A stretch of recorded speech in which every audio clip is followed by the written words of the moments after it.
तुर्की NATO का अहम सदस्य है, मगर तुर्की के प्रेसिडेंट अर्दोआन के करीबी रिश्ते पुतिन से भी हैं।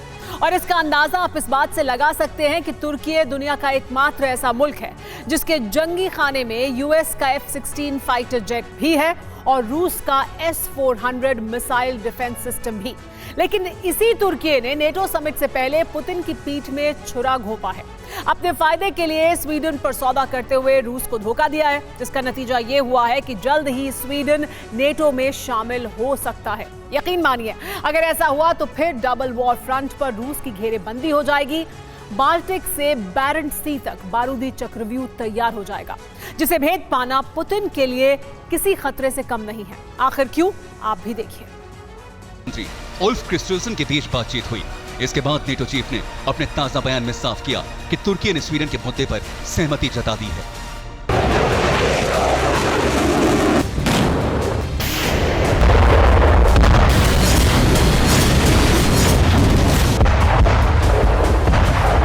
मतलब ये कि नेटो की बैठक से पहले ही तुर्की ने बड़ा दांव खेलते हुए पुतिन के होश फाख्ता कर दिए। हालांकि इसके एवज में तुर्की के प्रेसिडेंट एर्दोआन ने महाशक्ति अमेरिका से नेटो देशों से कुछ डिमांड भी रखी। वो ये अमेरिका से F-16 फाइटर जेट की मांग की। वहीं EU में तुर्की के लिए मेंबरशिप मांगी।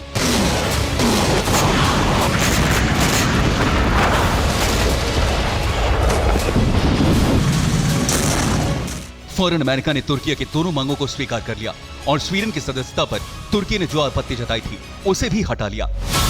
बस फिर क्या, जैसे ही तुर्की का स्वीडन को लेकर स्टैंड सामने आया, फौरन रूस ने तुर्की को भी दुश्मन करार दे दिया।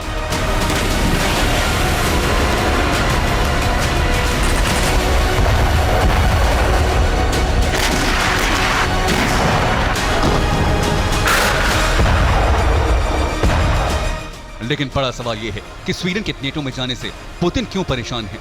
क्यों बाल्टिक का यह देश मौजूदा वक्त में पुतिन के लिए नासूर बन गया है? तो आपको बता दें, अगर फिनलैंड के बाद स्वीडन भी नेटो में शामिल हो गया तो यह प्रेसिडेंट पुतिन के लिए महा खतरे की घंटी है। स्वीडन का नेटो में जाना सीधे तौर पर डबल फ्रंट से रूस की घेराबंदी होना है। आखिर कैसे, यह आप इस एनिमेशन के जरिए समझिए। हाल ही में फिनलैंड नेटो का 31वां सदस्य बना और फिनलैंड के साथ रूस की करीब 1340 किलोमीटर लंबी सीमा है। वहीं स्वीडन अगर नेटो में शामिल हो गया तो फिर बाल्टिक सी में रूस का कुल कोस्टल एरिया करीब 512 किलोमीटर का है। सबसे अहम बात यह है कि फिनलैंड के साथ साथ स्वीडन भी नेटो मेंबर बनता है तो रूस के 3 बड़े मेनलैंड को निशाना बनाया जा सकता है। पहला कोला पेनिनसुला न्यूक्लियर बेस, जो कि फिनलैंड बॉर्डर से बेहद करीब है। दूसरा सेंट पीटर्सबर्ग, जो कि फिनलैंड से सटा शहर है और ये रूसी प्रेसिडेंट पुतिन का होमलैंड भी है। तीसरा कैलिनिनग्राड, जो कि बाल्टिक सी के दक्षिणी छोर पर मौजूद है और इसे रूस की सीक्रेट न्यूक्लियर सिटी के नाम से जाना जाता है।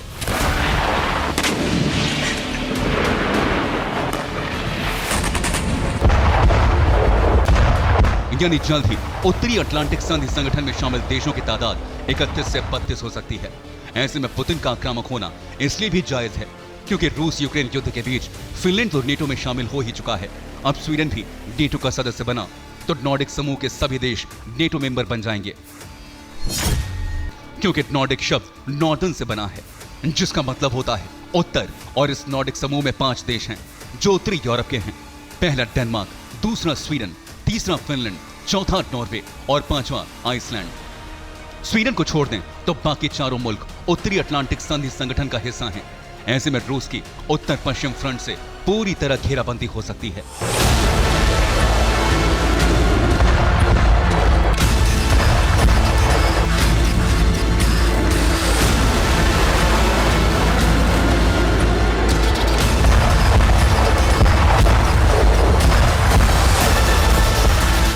रूस को चौतरफा घेरने के लिए अमेरिका और नेटो जिस चक्रव्यूह को तैयार कर रहे हैं उससे पुतिन का माथा ठनक चुका है और शायद यही वजह है कि रूसी डिफेंस ने पोसाइडन ड्रोन यानी एटमी सबमरीन से दागे जाने वाला सुनामी बम का टेस्ट नीले समंदर में कर दिया।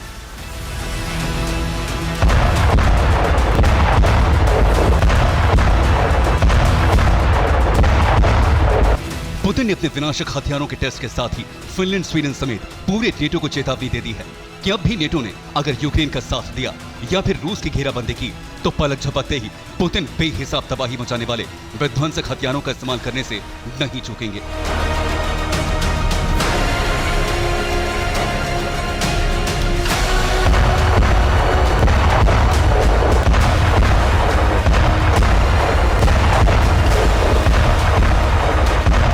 आपको बता दें, पुतिन का यह विनाशक अपने एक वार से 10,000 किलोमीटर तक सब कुछ तबाह कर सकता है, क्योंकि यह जल दैत्य 100 मेगाटन एटमी विस्फोटकों से हर वक्त लैस रहता है।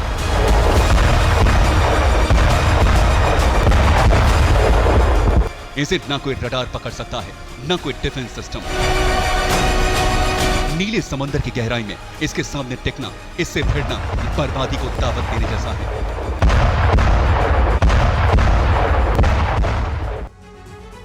पोसाइडन ड्रोन को न्यूक्लियर सबमरीन के जरिए दागा जा सकता है। ऐसे में अगर बाल्टिक सी या फिर बैरेंट सी के जरिए रूस पर अटैक हुआ तो पुतिन अपने विश्व विनाशक हथियार को वॉर जोन में झोंक सकते हैं, क्योंकि पोसाइडन ड्रोन की समंदर में रफ्तार 185 किलोमीटर प्रति घंटे तक की होती है। दावा यह भी किया जाता है कि रूसी नौसेना का यह विनाशक 100 मेगाटन तक के वॉरहेड ले जा सकता है। तबाही मचा देने वाले इस विध्वंसक हथियार का कुल वजन करीब 100 मेट्रिक टन तक होता है।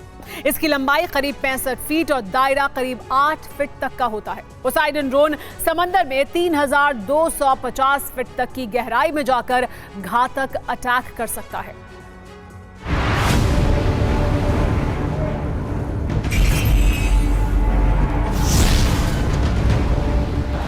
भले ही दिखने में पोसाइडन ड्रोन किसी मिसाइल की तरह या फिर सबमरीन से दागे जाने वाले किसी टॉर्पीडो की तरह हो, लेकिन ऐसा बिल्कुल नहीं है।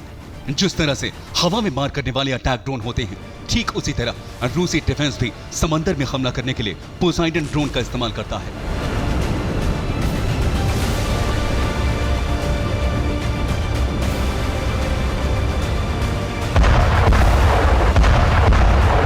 रूस का समंदर वाला इस सुपर वेपन घातक इसलिए भी है क्योंकि इसके एक बार से समंदर में जबरदस्त एटमी भूकंप आ सकता है, जिसके चलते सुनामी का खतरा बढ़ जाता है।